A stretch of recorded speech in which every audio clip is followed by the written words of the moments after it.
इसमें चार्ज की प्रॉपर्टी और चार्ज की डिफरेंट फिनोमिनास थोड़ी बहुत अपन ने पढ़ी है यहाँ पे।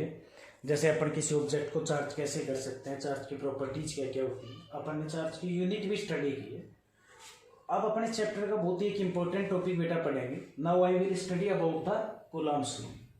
बेटा क्यों पढ़ रहे हैं मैंने आपको पहले बताया। सबसे पहली बात आती है कि हम इस लॉ को किस पर्पज से स्टडी कर रहे हैं। तो मैंने आपको एक बात बताई थी, मैं एक सिंपल सी बात कह रहा हूँ। अभी आप मेरे को एक बात बताना बेटा, सपोज इस ए पॉइंट के ऊपर यहाँ पे +10 कूलम्ब चार्ज रखा हुआ है, इससे कुछ डिस्टेंस के ऊपर बेटा यहाँ पॉइंट बी है और इसके ऊपर -5 कूलम्ब चार्ज रखा हुआ है। अब हमें ये पता है कि ये जो चार्ज है वो पॉजिटिव चार्ज है और हमें ये पता है ये जो चार्ज है वो नेगेटिव चार्ज है, यानी दोनों की जो नेचर है वो अपोजिट है। और we know that if charge will be opposite nature then there a force will produce between them. This type is attraction, यानी इन दोनों के बीच में यहाँ एक फोर्स लगेगा और उस फोर्स का जो टाइप होगा वो कैसा होगा, अट्रैक्शन फोर्स होगा। अगर ये चार्ज पॉजिटिव होता तो दोनों का नेचर सेम हो गया और सेम नेचर के जो चार्ज हैं उनके बीच में जो यहाँ फोर्स लगेगा वो फोर्स यहाँ पे रिपल्सन टाइप का हो गया। पढ़ा है अपन ने, हमने पढ़ा है like charges are repel each other, unlike charges are attract each other. It means यहाँ एक फोर्स लग रहा है इन चार्जों के बीच में और वो जो फोर्स है वो या तो अट्रैक्शन टाइप का है या रिपल्सन। बेटा टाइप चाहे कोई सी भी हो, अगर इलेक्ट्रिक चार्जों के बीच में कोई फोर्स लगता है तो हम उस फोर्स को यहाँ पे इलेक्ट्रिक फोर्स बोलते हैं। कौन सा फोर्स बोलेंगे, इलेक्ट्रिक फोर्स। क्या है ये इलेक्ट्रिक फोर्स? अगर दो मैटर हैं और दोनों मैटर चार्ज रखते हैं, चाहे वो सेम नेचर का रखें चाहे वो अपोजिट नेचर का रखें, तो उन दोनों के बीच में जो फोर्स लगता है, उन दोनों के इलेक्ट्रिक फील्ड के कारण जो फोर्स लगता है उस फोर्स को हम यहाँ पे क्या बोलते हैं, इलेक्ट्रिक फोर्स बोलते हैं। And we know that in physics में हम जो भी क्वांटिटी पढ़ते हैं उन क्वांटिटी की वैल्यू, उन क्वांटिटी का मैग्नीट्यूड हम डिटरमाइन कर सकते हैं। तो इसका मतलब साफ सी बात है कि आप इलेक्ट्रिक फोर्स का मैग्नीट्यूड भी डिटरमाइन कर सकते हैं। और हमने ये भी पढ़ा है किसी क्वांटिटी का मैग्नीट्यूड डिटरमाइन करने के लिए या तो आपको कोई लॉ चाहिए, कोई आपको थ्योरी चाहिए, कोई प्रिंसिपल चाहिए या फिर कोई फॉर्मूला चाहिए। तो यहाँ इस इलेक्ट्रिक फोर्स की वैल्यू डिटरमाइन करने के लिए हम जो लॉ यूज करते हैं वो कौन सा लॉ यूज कर रहे हैं बेटा, कूलम्ब्स लॉ। अब बेटा जो भी लॉ बनाए गए थे वो एक्सपेरिमेंटल स्टडी से बनाए गए थे।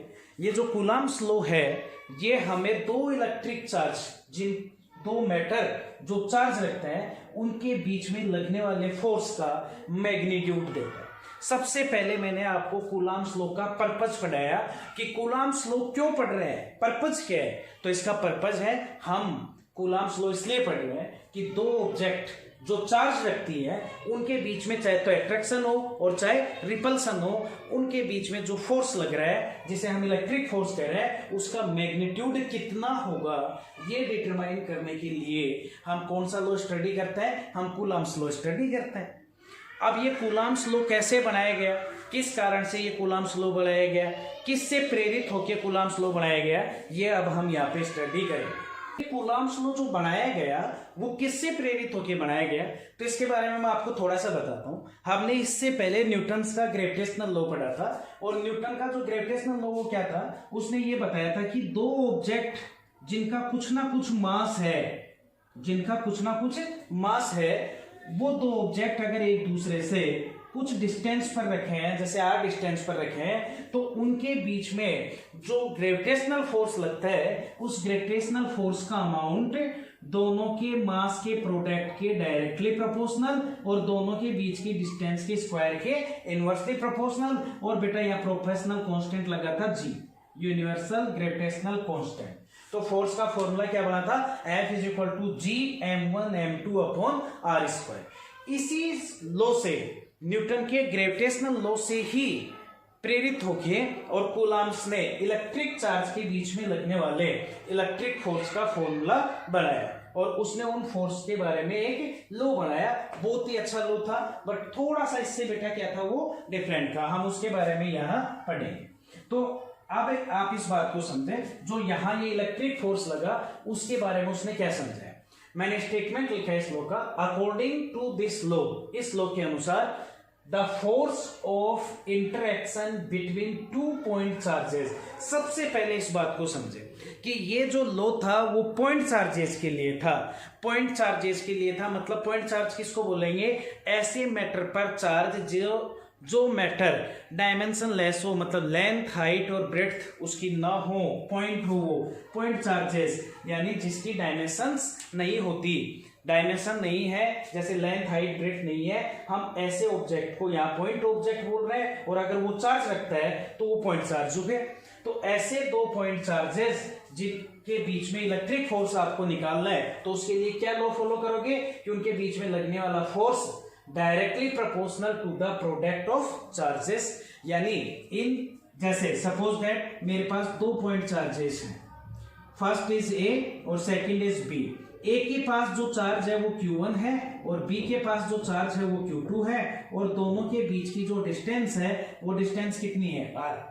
तो कूलाम क्या कहता है, कूलाम का स्टेटमेंट का फर्स्ट पार्ट क्या है कि इन दोनों के बीच में लगने वाला इलेक्ट्रिक फोर्स जो है वो किसके डायरेक्टली प्रोपोर्शनल होगा, F। आप इसे F E से नोट कर सकते हैं, या F is directly proportional to Q1 Q2 लिखा है मैंने, is directly proportional to the product of charges, that is first statement. यहां तक आप समझें, जो मैंने ये लाइन लिखी है, directly proportional to product of charges, यानी जो चार्जेस है, आप एक बात और समझ सकते थे, कैसे तो बनाया, मैं फिर समझा रहा हूं, आप समझे इस बात को। मैंने कहा कि ये जो फोर्स है वो इन चार्जों पर डिपेंड करता है। अब चार्जों पर डिपेंड कैसे कर सकता है, सपोज ये 2 कूलम चार्ज है, ये 3 कूलम चार्ज है, तो जो फोर्स है वो कैसे कैसे डिपेंड करे, वो Q1 प्लस Q2 पर डिपेंड करेगा। इसका मतलब 2 प्लस कितना हो गया, 3 5, यानी यहाँ पे जो फोर्स लगेगा वो इनके एडिशन पर डिपेंड करेगा, या फिर वो जो फोर्स है वो इनके क्या करेगा, यहाँ पे मल्टीप्लाई के। जैसे सपोज दैट, मैं फिर समझा रहा हूँ कि ये 2 था, मैंने इसको 2 गुना बढ़ा दिया यानी 4 कर दिया, मैंने इसको 3 गुना बढ़ा दिया यानी 9 कर दिया। इसको कितने टाइम्स बढ़ाया, 2 टाइम्स। इसको कितने टाइम्स बढ़ाया, 3 टाइम्स।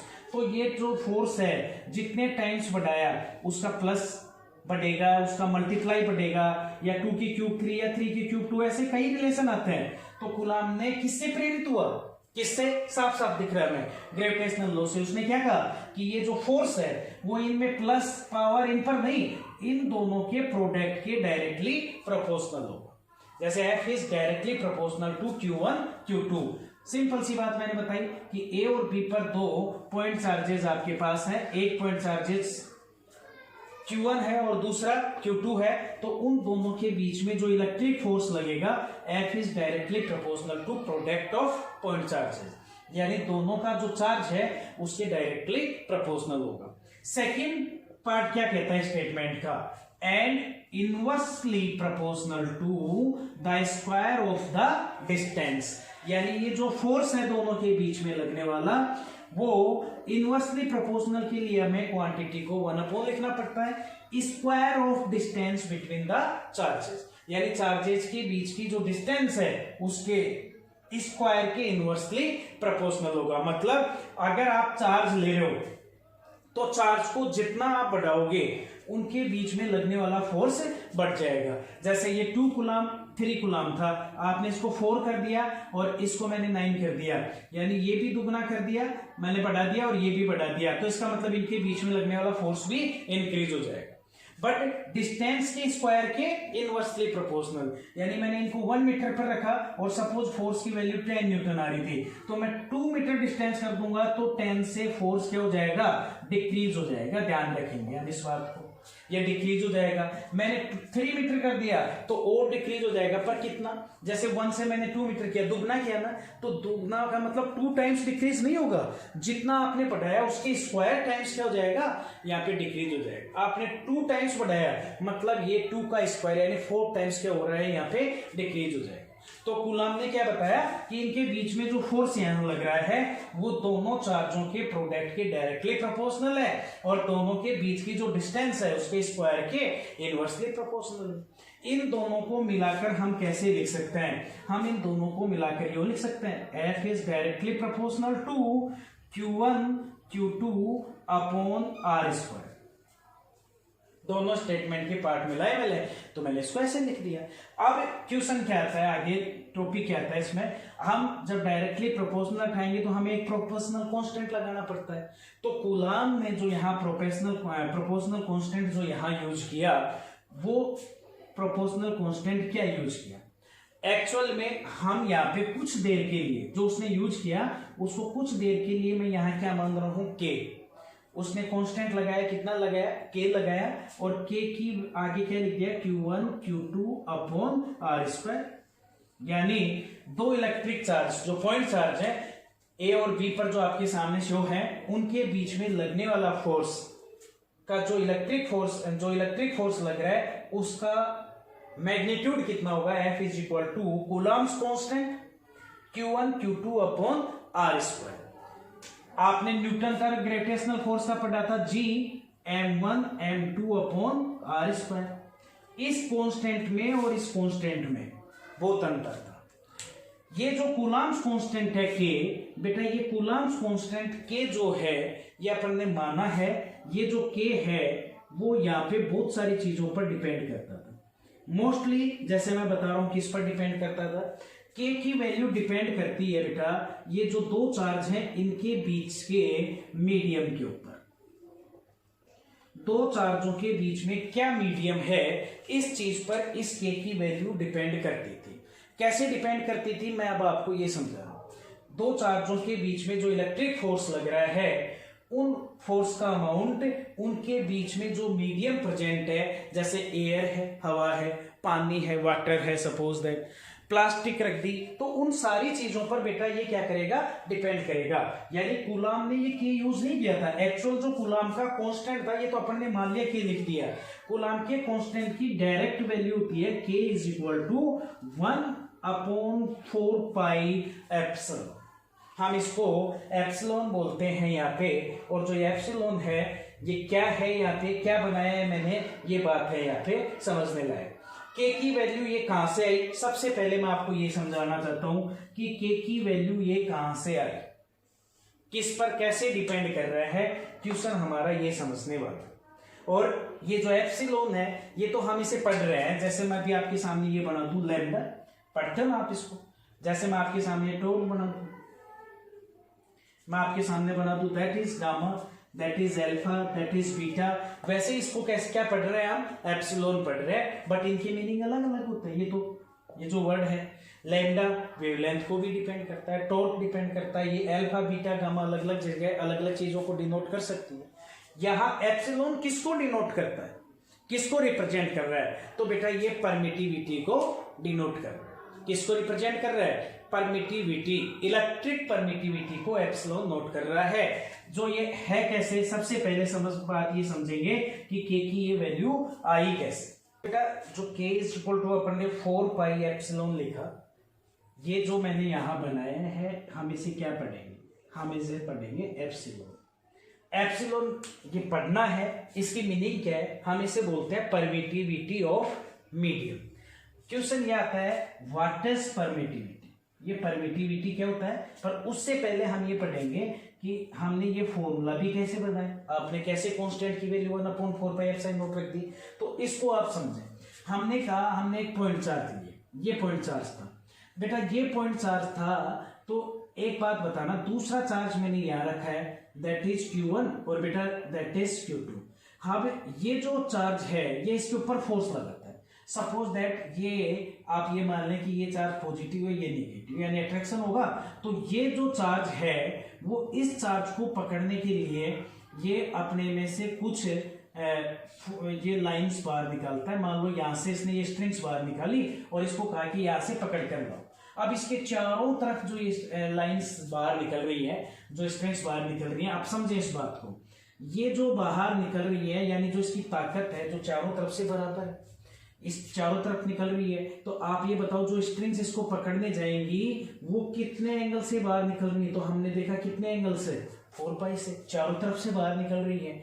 इस चार्ज को पकड़ने जा रही है, वो चार्ज कहाँ है? यहाँ पे कितनी लाइन के ऊपर? एक ही लाइन के ऊपर निकल रही, बहुत सारी है, और कितने एंगल से निकल रही है? 4 पाई से।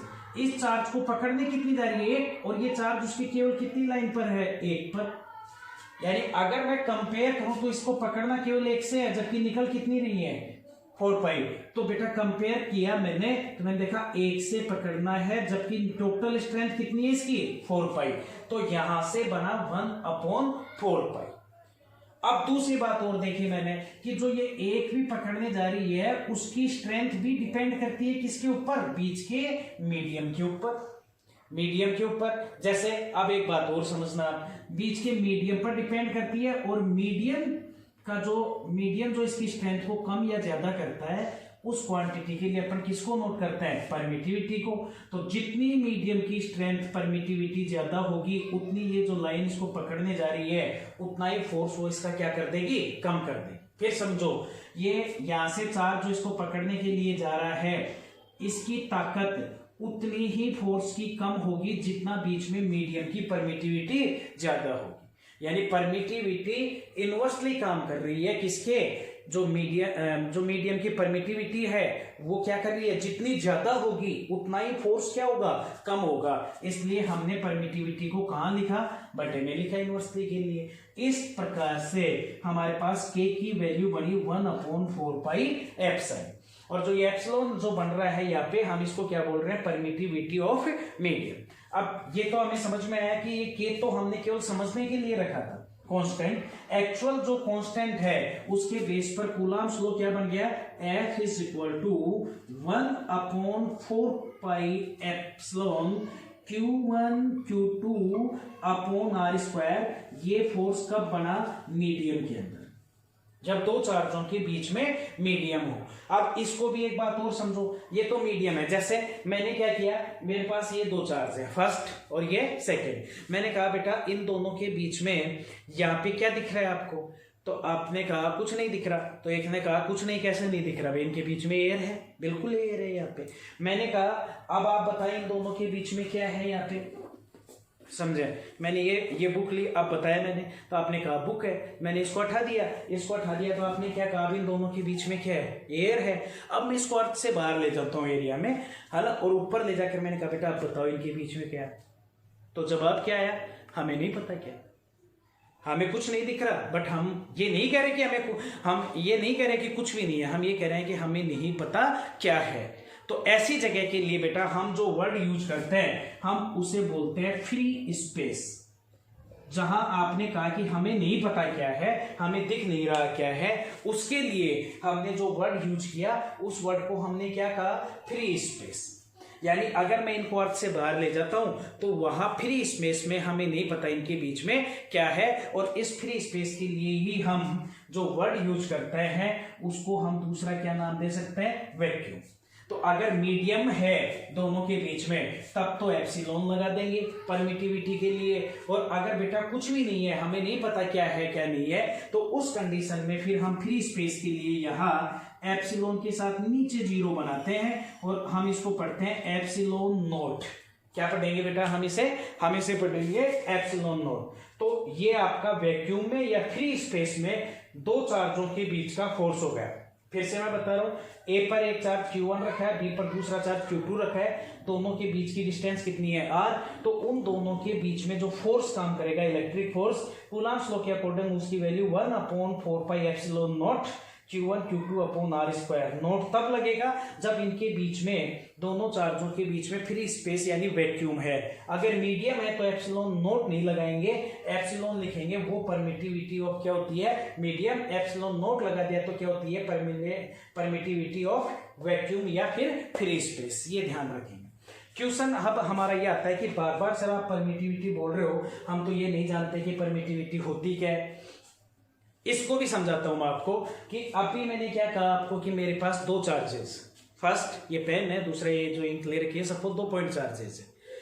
अब ये पॉजिटिव चार्ज है, ये नेगेटिव है। ये पॉजिटिव जो चार्ज है जो इस नेगेटिव चार्ज को अट्रैक्ट करना चाहता है, तो इसने देखो क्या किया, यहाँ से ये जो चार्ज था यहाँ पे लगा हुआ है इस तरीके से, और ये जो पेन है ये इसको पकड़ने के लिए यहाँ से ये 4-5 स्ट्रिंग्स यो भेज रहा है, अपनी ताकत भेज रहा है। या ये मान लें कि इसका इलेक्ट्रिक फील्ड है, तो इलेक्ट्रिक फील्ड लाइन्स जा रही है यहाँ पे, ये इनको यो भेज रहा है पकड़ने के लिए, ठीक है, कि इसको जाओ और पकड़ कर लेकर आओ। अब हमने देखा बीच में क्या है, कुछ भी नहीं है, तो इसने कितनी भेजी बेटा, यहाँ से लाइन है 5, तो 5 गई और 5 जाकर इस पे अपनी ताकत लगाती है, पकड़ के ले आती है।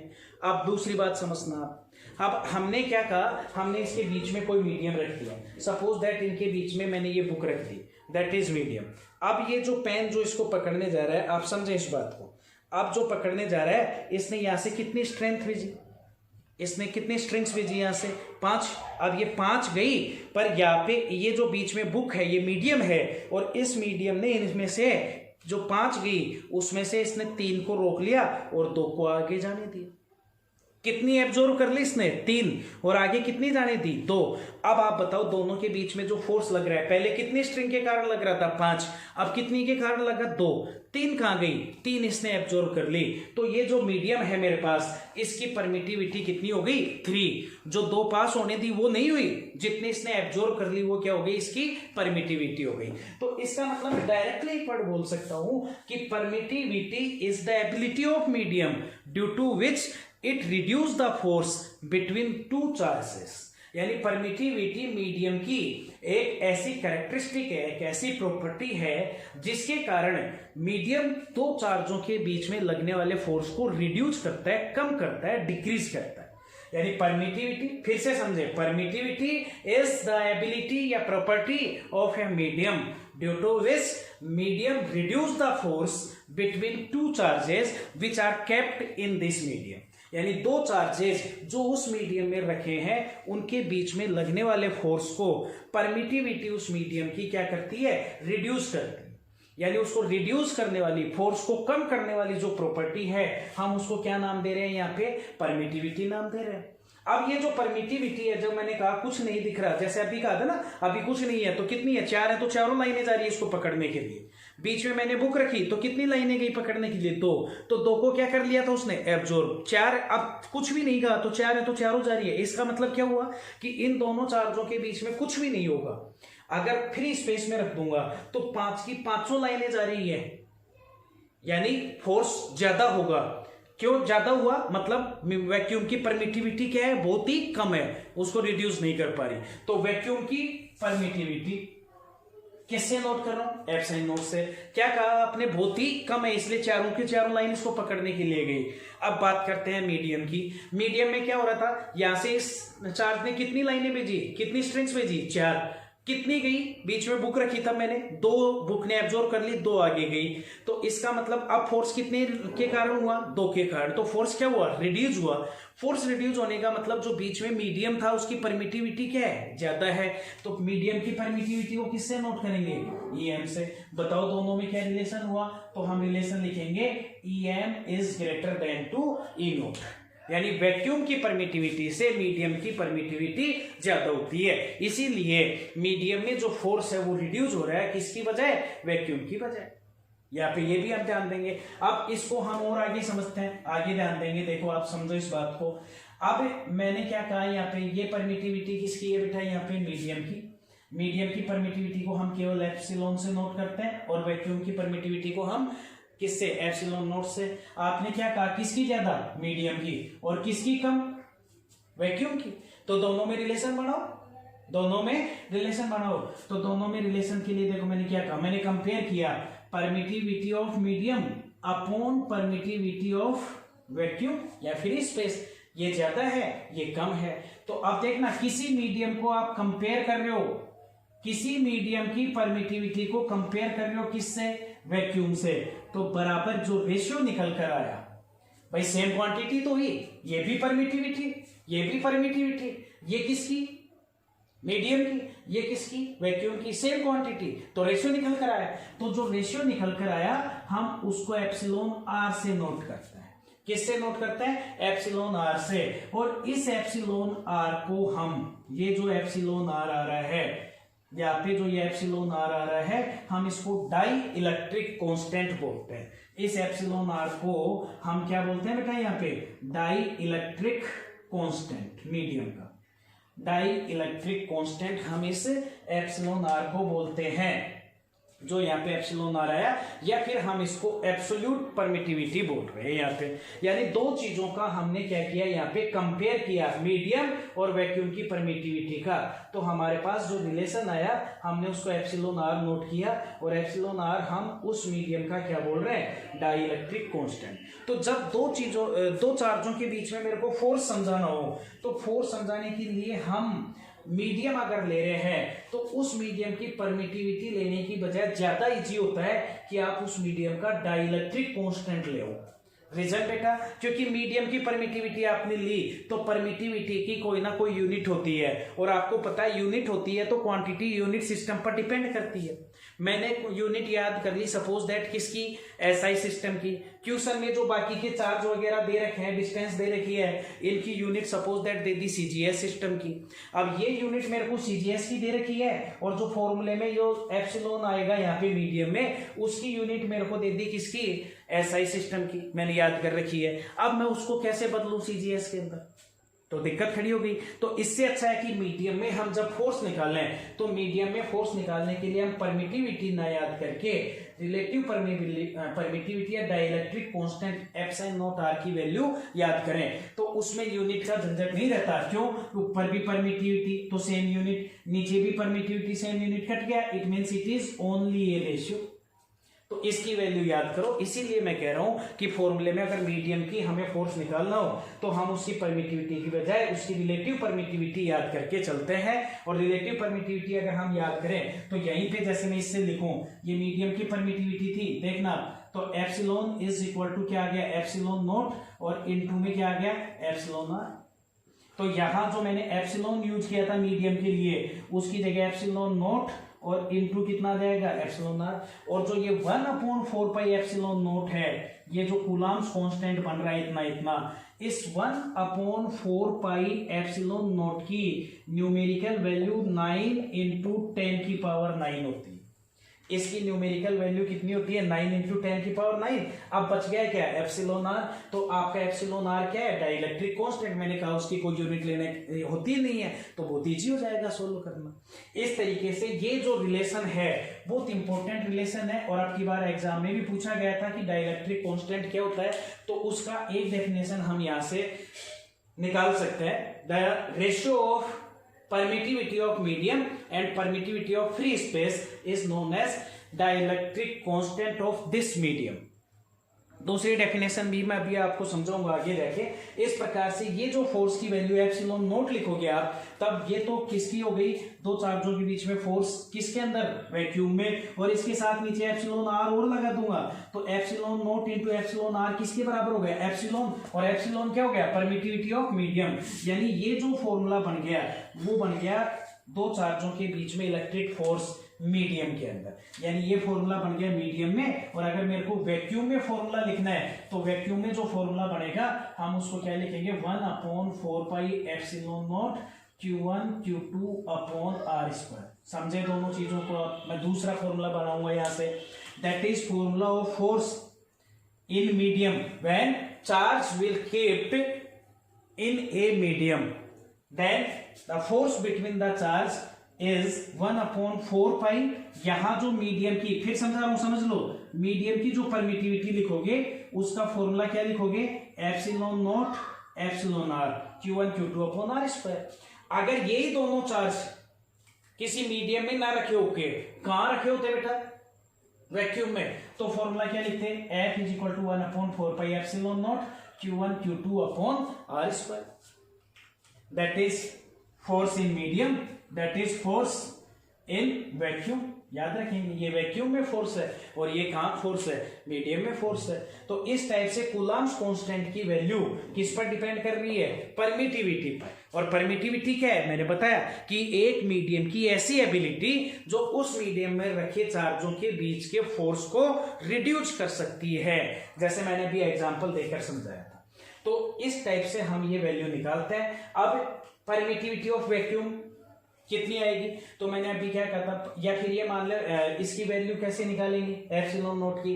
तो मैंने अभी कूलम्ब्स कांस्टेंट में आपको क्या बताया कि 1/4 पाई एप्सिलॉन नॉट की वैल्यू कितनी आई 9 × 10⁹। 4 एक संख्या है, पाई 22/7 या 3.14 एक संख्या है, इनको इधर भेजते हैं हम। तो यहाँ से फिर बेटा हम एप्सिलॉन नॉट की वैल्यू निकालते हैं और एप्सिलॉन नॉट की वैल्यू आती है 8.85 × 10⁻12। 8.85 × 10⁻12। क्वेश्चन ये आता है कि मैंने दोनों ही जगह यूनिट यूज नहीं की, जबकि फिजिक्स में अगर न्यूमेरिकल डिजिट आ रही है और हमें पता भी है कि ये रेशियो नहीं है, दोनों वैल्यू है, तो इसका मतलब इनकी यूनिट भी आएगी। तो हमारा क्वेश्चन बनता है कि अब हम एप्सिलॉन नॉट और के की यूनिट कैसे निकालें, तो उसको हम ध्यान देंगे यहाँ पे कि हम इनकी यूनिट कैसे निकाल सकते हैं। तो मैंने अभी आपको एक फॉर्मूला पढ़ाया, आप सामने ध्यान दो। अभी हमने पढ़ा कि फोर्स कितना होता है वैक्यूम के अंदर 1/4 pi epsilon naught Q1 Q2 upon r²। मेरे को किसकी वैल्यू निकालनी है, इस कांस्टेंट की। इस कांस्टेंट का दूसरा नाम क्या दे रहे थे हम, के, और उस के की वैल्यू आपने कितनी लिखी 9 × 10⁹। आगे यूनिट क्या लगाई, तो आपको इसकी यूनिट निकालनी है। तो मैंने आपको समझा रखा, आप इन सबको एक तरफ कर लो। तो यहाँ पे फोर्स है, फोर्स की यूनिट क्या होती है न्यूटन। यहाँ आर डिस्टेंस है, डिस्टेंस की यूनिट मीटर, और स्क्वायर तो मीटर स्क्वायर। इसको इधर ट्रांसफर करेंगे तो इनटू में आ गया, तो न्यूटन मीटर स्क्वायर। चार्ज की यूनिट क्या होती है कूलम, दूसरे चार्ज की यूनिट क्या होती है कूलम। कूलम इंटू कूलम क्या हो गया कूलम स्क्वायर, इधर आएगा तो बटे। तो क्या बन गया न्यूटन मीटर स्क्वायर पर कूलम स्क्वायर। तो आप जब के की वैल्यू रखोगे या 1/4 पाई एप्सिलॉन नॉट की वैल्यू रखोगे तो आगे क्या लिखोगे न्यूटन मीटर स्क्वायर पर coulomb square, that is the value of के इन एसआई सिस्टम। ध्यान रखेंगे हम कौन से सिस्टम में, एसआई सिस्टम में, बट इन सीजीएस सिस्टम में के की वैल्यू हो जाती है 1। न्यूटन की जगह लग जाता है डाइन, न्यूटन की जगह क्या लग जाएगा डाइन। मीटर स्क्वायर लिखा ना आपने, मीटर स्क्वायर की जगह क्या लग जाएगा सेंटीमीटर स्क्वायर, पर कूलम स्क्वायर की जगह क्या लग जाएगा स्टेट कूलम स्क्वायर। क्या लग जाएगा स्टेट कूलम स्क्वायर, क्योंकि अपन ने पढ़ा सीजीएस में स्टेट कूलम होता है। तो ध्यान रखें एसआई सिस्टम में 9 × 10⁹ न्यूटन मीटर स्क्वायर पर कूलम स्क्वायर। सीजीएस सिस्टम में के की value 1 centimetre square state coulomb square. ये अपने पास वैल्यू आ गई किसकी, के की, और यूनिट आ गई।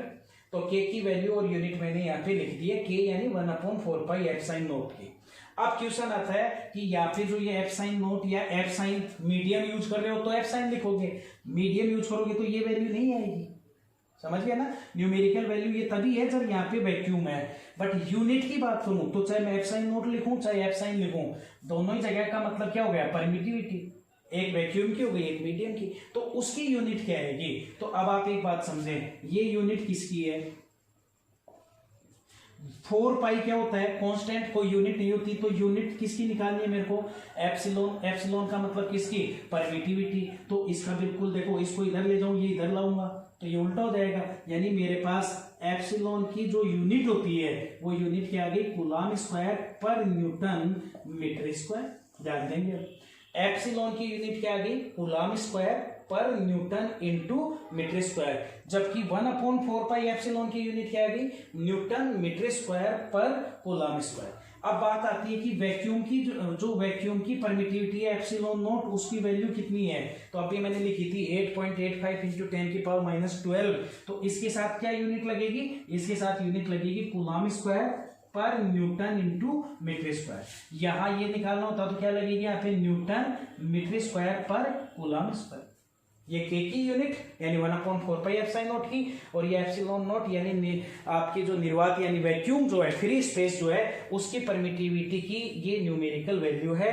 ये के की न्यूमेरिकल वैल्यू है बेटा, ये दोनों आपको याद रखनी है, न्यूमेरिकल्स में डायरेक्ट काम में आने वाली है हमारे। तो मैंने आपको स्टेटमेंट समझाया, स्टेटमेंट समझा के फोर्स की वैल्यू निकाली वैक्यूम में, फोर्स की वैल्यू मैंने आपको मीडियम में समझाया, और मीडियम कैसे इफेक्ट डालेगा उसकी परमिटिविटी समझाई, और परमिटिविटी का भी मीडियम और वैक्यूम की में जो रिलेशन होता है, जो रेशियो होता है, हम उसको डाइलेक्ट्रिक कांस्टेंट बोल रहे हैं, वो भी मैंने आपको यहाँ समझाया।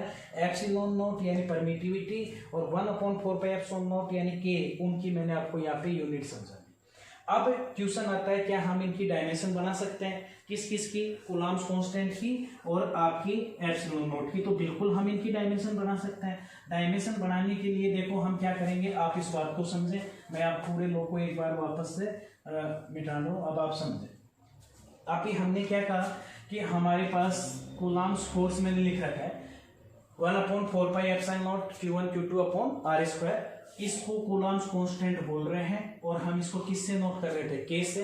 तो के की वैल्यू कितनी आ गई, F0 R square upon Q1 Q2। F0 force था, फोर्स का यूनिट न्यूटन, आर स्क्वायर का मतलब मीटर स्क्वायर, नीचे चार्ज आ रहा है दोनों जगह तो कूलम्ब स्क्वायर। अब अगर मैं इसकी डायमेंशंस बनाना चाहता हूं तो मैं बना सकता हूं। मैंने डायमेंशन बनाना पीछे आपको समझाया भी था। न्यूटन यानी फोर्स, फोर्स की डायमेंशन क्या होती है, m1 l1 t-2 पढ़ा है अपन ने।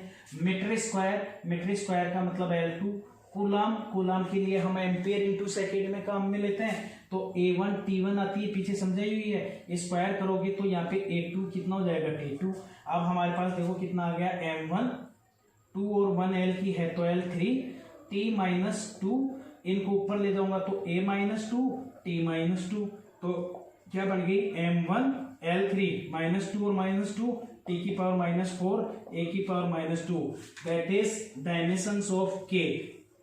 के बोल दो, बार बार रिपीट कर रहा हूं ये बात, या 1/4πε0 बोल दो, ये पूछी जाती है। ये के की डायमेंशन आ गई।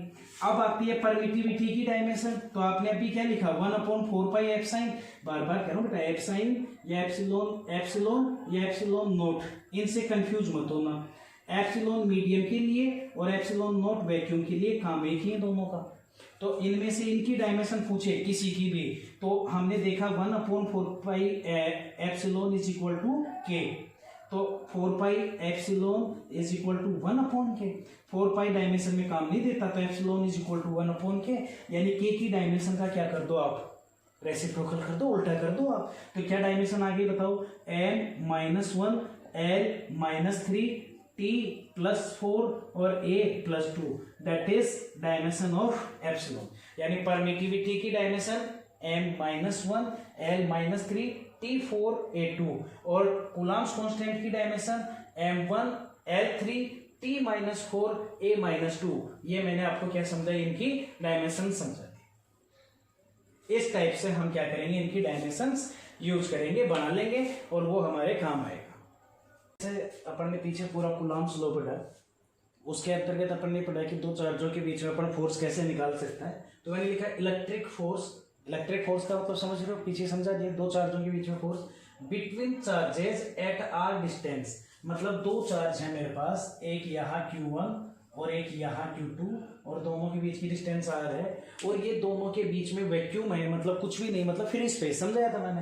तो उस कंडीशन में फोर्स को मैंने लिखा F0 इज इक्वल टू 1/4π, साथ में लिखा एप्सिलॉन नोट। एप्सिलॉन नोट क्या है, permittivity of vacuum, Q1 Q2 upon R square. ये कूलम्ब्स लॉ ने बताया था, ये कूलम्ब्स कांस्टेंट था, मैंने समझाया था कारण कैसे आया, जो पूरा ये फॉर्मूला है।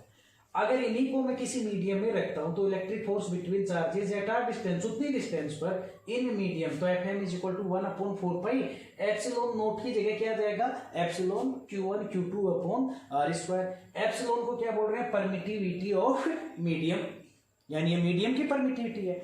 मैं आपको परमिटिविटी अभी इस टॉपिक में पहले समझा चुका हूं, फिर याद कर ले। परमिटिविटी मीडियम की एक ऐसी प्रॉपर्टी होती है जो मीडियम में रखे चार्जों के बीच के फोर्स को वैक्यूम के रेस्पेक्ट में कम कर देती है। तो कम कर देती है, तो मैंने एप्सिलॉन नोट लिया। अब अपन ने ये पढ़ा भी, समझाया था मैंने कि एप्सिलॉन यानी मीडियम की परमिटिविटी वैक्यूम की परमिटिविटी से बड़ी होती है, तभी तो वैक्यूम, देखो परमिटिविटी कहाँ कहाँ हमारी है, नीचे बटे में। इसका मतलब ये क्वांटिटी अगर छोटी होगी तो फोर्स बढ़ेगा, इसीलिए वैक्यूम में फोर्स बढ़ा होता है, मीडियम में फोर्स कम हो गया उनके बीच में। क्यों, क्योंकि मीडियम की परमिटिविटी ज्यादा होती है। और इन दोनों का जो रेशियो होता है, एफ से तुलना करें, कंपेयर करें, तो मीडियम की परमिटिविटी बटे वैक्यूम की बराबर कितना आया, एफ साइन आर। अब आप देखना, हमेशा ये बड़ा मीडियम का और वैक्यूम की परमिटिविटी छोटी, बड़ी संख्या में छोटी का डिवाइड होगी तो बराबर में जो आएगा वो हमेशा कितने से बड़ा आएगा, 1 से। इसका मतलब एप्सिलॉन आर या तो हमेशा 1 से बड़ा रहेगा या लगभग 1 के बराबर रहेगा, 1 से छोटा कभी भी नहीं रहेगा, ये हम ध्यान दें। एप्सिलॉन आर को हम क्या बोलते हैं यहाँ पे, डाइलेक्ट्रिक कांस्टेंट या रिलेटिव परमिटिविटी ऑफ मीडियम। यहां से मीडियम की परमिटिविटी का फॉर्मूला क्या निकल गया, एप्सिलॉन नॉट एप्सिलॉन आर। मैंने कहा था इसकी जगह हमें ये यूज करना ज्यादा इजी है, तो मीडियम के फोर्स में मैंने ये लिखा क्योंकि इस तक का तो वैल्यू पता ही है और ये बिना यूनिट की क्वांटिटी है, तो हम इसे जिस भी सिस्टम के साथ काम में ले लेंगे। अब हमने क्या देखा, ये हम यहां से देख रहे हैं कि इसमें 1/4 पाई एप्सिलॉन नॉट, ये इतना ये 1/4 पाई एप्सिलॉन नॉट बटे में क्या बच गया, अलग रख लिया मैंने एप्सिलॉन आर, और Q1 Q2 upon R square ये वैक्यूम का फोर्स है, तो मैंने वैक्यूम का फोर्स बटे क्या लिख दिया, एप्सिलॉन नॉट आर। इसको मैंने आपको वर्ड्स में समझाया, एफ एम का मतलब force in medium between charges is equal to F naught force in vacuum between charges upon epsilon naught R, यानी डाइलेक्ट्रिक कांस्टेंट। यहां से क्वेश्चन आता है और इंपॉर्टेंट चीज है कि मीडियम में रखे दो चार्जों के बीच में फोर्स उतनी ही डिस्टेंस पर वैक्यूम में रखे दो चार्जों के बीच के फोर्स से कम होता है। कितना कम होता है, जितना उस मीडियम का डाइलेक्ट्रिक कांस्टेंट है। और इन क्वेश्चंस को सोल्व करने के लिए मैंने ये टेबल बनाई है, मीडियम लिखे हैं। जैसे दो चार्जेस थे, उनके बीच में अगर मैं दो चार्जेस हैं, एक Q1 यहां और एक Q2 यहां, आप समझना इनके बीच में लगने वाला फोर्स 100 न्यूटन है वैक्यूम में।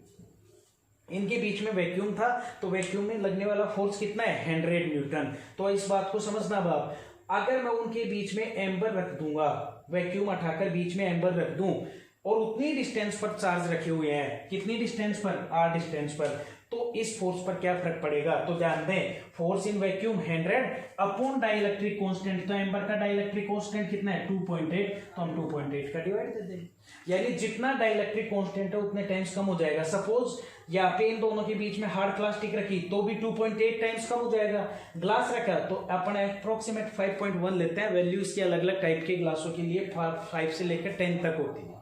तो आप जैसे मान लो 5 भी रखोगे तो 5 का डिवाइड दोगे तो जो फोर्स वैक्यूम में 100 न्यूटन था, उतनी डिस्टेंस पर उन्हीं चार्जों के बीच में अगर मैं ग्लास रख दूं तो फिर यहाँ पे फोर्स हो जाएगा, 5 का डिवाइड दूंगा तो लगभग कितना, 20 न्यूटन हो जाएगा। ऐसे वैक्स मोम रख दोगे तो 2, उसका डाइलेक्ट्रिक कांस्टेंट रबर का 7, एयर का डाइलेक्ट्रिक कांस्टेंट देखो 1.00536, यानी 1 के अप्रोक्सीमेटली इक्वल ही होता है।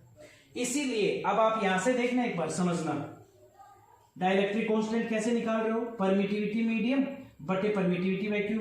अब मैं आपको बोलूं वैक्यूम का डाइलेक्ट्रिक कांस्टेंट बताओ, तो देखो नीचे तुलना करो, ऊपर मीडियम की, तो मीडियम की जगह भी वैक्यूम और नीचे वैक्यूम ही है। भाई वैक्यूम की तुलना जो भी दे रखी है उससे करोगे तो डाइलेक्ट्रिक कांस्टेंट आएगा।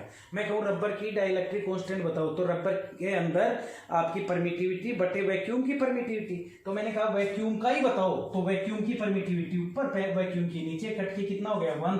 तो ध्यान रखेंगे आपका डाइलेक्ट्रिक कांस्टेंट वैक्यूम का डाइलेक्ट्रिक कांस्टेंट जो आपका होता है वो कितना होता है, 1 होता है, और एयर का कितना है 1.00536, यानी अप्रोक्सीमेटली 1 ही है। इसलिए जब हमें कुछ भी नहीं दिख रहा तो हम यही मानकर चलते हैं, लैब में अगर हम प्रयोग कर रहे हैं तो लैब में अगर दो चार्जों को हमने इतनी दूरी पर रखा तो हम उनके लिए जो फॉर्मूला लेंगे, जो कांस्टेंट लेंगे कूलम्ब्स का, वो यही कांस्टेंट यूज करेंगे, ना कि ये वाला एफ साइन नॉट आर लगा के।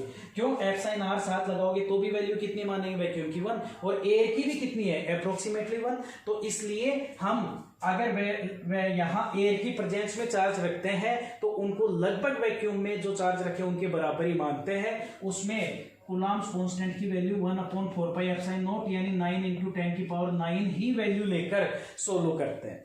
अदर कोई मैटर है तो हम जैसे वाटर में है, दो चार्ज उतनी डिस्टेंस पर मैं वाटर में रख दूं और फिर फोर्स पूछूं, अगर वैक्यूम में 100 है तो वाटर में 80 टाइम्स कम हो जाए, लिखा मैंने डाइलेक्ट्रिक कांस्टेंट, तो 80 का डिवाइड कर देंगे। तो ये था कि डाइलेक्ट्रिक मीडियम के बेस पर कैसे फोर्स बदलता है। तो ध्यान रखेंगे दो चार्जों के बीच में फोर्स चेंज हो सकता है, सेम डिस्टेंस और सेम अमाउंट के चार्ज हो तो भी, कैसे, मीडियम की प्रेजेंस पर। और इसी फैक्ट को शो करने के लिए हम जो क्वांटिटी काम में ले रहे हैं वो कौन सी क्वांटिटी काम में ले रहे हैं, परमिटिविटी। अब क्वेश्चन आया था इसी साल फिजिक्स के पेपर में कि डाइलेक्ट्रिक कांस्टेंट क्या होता है, तो डाइलेक्ट्रिक कांस्टेंट एक डेफिनेशन तो यहां से बनाएंगे, दूसरी यहां से बन गई। इसी डेफिनेशन से मैं इसको यो भी लिख सकता हूं, मेरे को डाइलेक्ट्रिक कांस्टेंट निकालना है तो F naught upon F M. भाई एफ साइन आर इधर भेज दो, एफ एम को इधर भेज दो, यानी वर्ड्स में लिखूं तो क्या लिखूंगा, एफ नोट का मतलब force between charges in presence of vacuum upon force between charges in presence of medium. इन दोनों का जो रेशियो है वो उस मीडियम का क्या कहलाता है, डाइलेक्ट्रिक कांस्टेंट। आप यहां से भी डेफिनेशन लिख सकते हो, आप यहां से भी डेफिनेशन लिख सकते हो। इस टाइप से मैंने ये आपको समझाया डाइलेक्ट्रिक कांस्टेंट। फिर बता रहा हूं, force between charges in vacuum upon force between charges in vacuum is called dielectric constant of this mediums. उस मीडियम का डाइलेक्ट्रिक कांस्टेंट कहलाता है। डाइलेक्ट्रिक कांस्टेंट को हम रिलेटिव परमिटिविटी भी हम यहाँ पे बोलते हैं। इस टाइप से बेटा मैंने आपको ये पूरा कूलम्ब्स लॉ समझाया। कूलम्ब्स लॉ का मेन फॉर्मूला आपको ये याद रखना है मैग्नीट्यूड का, बट याद रखेंगे ये कब लगाना है, जब दोनों चार्जों के बीच में वैक्यूम होगा, दोनों के बीच में वैक्यूम। या फिर इसी को इसकी फॉर्म में लिखेंगे, ये कब लगाना है, जब दोनों चार्जों के बीच में मीडियम होगा। और इसी फॉर्मूले का दूसरा फॉर्म ये लिख सकते हैं एफ साइन नोट के साथ एफ साइन आर। या क्यों, क्योंकि ये मैंने रिलेशन निकाला कि वैक्यूम की मीडियम की परमिटिविटी को हम ये भी लिख सकते हैं। एफ साइन आर क्या है, एफ साइन आर की वैल्यू कभी भी 1 से कम नहीं होगी, सबसे कम वैक्यूम का होता है 1, बाकी सबका इससे ज्यादा होगा। Epsilon R dielectric constant है, जो रेशियो है वैक्यूम की मीडियम की परमिटिविटी का और वैक्यूम की परमिटिविटी का, या फिर हम बोले वैक्यूम का फोर्स का और मीडियम के फोर्स का, जो हमें उनके बिहेवियर के बारे में बताता है। इस टाइप से मैंने इनकी आपको डायमेंशन भी समझा दी, इनकी यूनिट सिस्टम भी समझा दी, स्टेटमेंट समझा दिया। ये पूरा जो लॉ था बेटा अपना, ये या फिर कूलम्ब्स लॉ कहलाता है। और इसी की मदद से हम दो चार्जों के बीच में इलेक्ट्रिक फोर्स की बेटा कैलकुलेशन करते हैं। अब चूंकि बेटा फोर्स क्या है, फोर्स एक वेक्टर क्वांटिटी है। अभी आपने इस लॉ में क्या निकाला, आपने मैग्नीट्यूड निकाला। कहीं पे ये आया क्या कि ये मैग्नीट्यूड किस डायरेक्शन में है, नहीं आया ना। तो इसका मतलब अब नेक्स्ट जो टॉपिक हम पढ़ेंगे वो इसी बेस का पढ़ेंगे कि ये जो फोर्स अपन ने निकाला, फोर्स वेक्टर है, तो इसकी क्या डायरेक्शन होगी, ये अपन नेक्स्ट टॉपिक में पढ़ेंगे।